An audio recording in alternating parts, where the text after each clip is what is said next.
سلام دوستان، توی این ویدیو ما میخوایم نرم افزارهایی که روی لپتاپ یا سیستم خونگیمون هست رو آپدیت کنیم.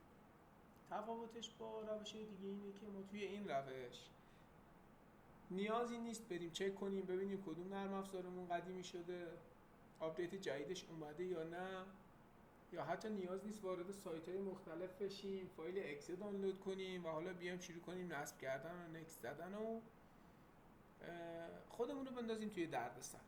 با استفاده از دو خط کد کامند پرامپت ما میتونیم به راحتی تمام نرم افزارهایی که روی لپتاپ یا سیستم خونگی داریم رو آپدیت کنیم. برای این کار وارد کامند پرامپت شید، ران از ادمینش کنید. حتما کد اولی که ما میزنیم کد وینگت آپگرید هست.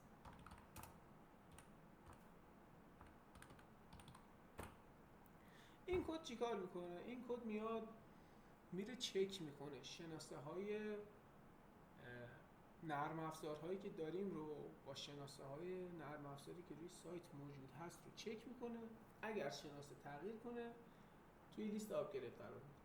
اگر شناسه تغییری نداشته باشه که نرم افزار آپدیت و نیازی به آپدیت نداره. این یه مقدار زمان بره. من ویدیو رو پاز میکنم که حجم ویدیو بالا نره، بعد دوباره رکورد میکنم و خدمتتون هستم. خیلی خوب دوستان، من چون قبلا تمام نرم افزارها رو یه بار آپدیت کرده بودم، الان لیستی به من نداره که هیچ پکیجی وجود نداره برای نصب شدن. ولی خب خدا رو شکر من اینجا فایل قبلمو دارم. ببینید کد اولی که زدم این بود، وینگت آپگرید. این اومد یه چک کرد سیستممو، چک کرد که چه نرم افزارهایی نیاز به آپگرید دارن. موزیلا فایرفاکس، وینرر، انیدسک، مایکروسافت اج، مایکروسافت ویژوال سی پلاس پلاس، موبو اکسترام. یه لیست اینجا به من داد، میگه این نرم افزارات نیاز به آپگرید دارن، اینا شناسه هاشون تغییر کرده و ورژناشون نیاز به آپگرید و آپدیت شدن دارن. کد بعدی که ما میزنیم کد وین گت آپگرید فاصله داش داش آل هستش.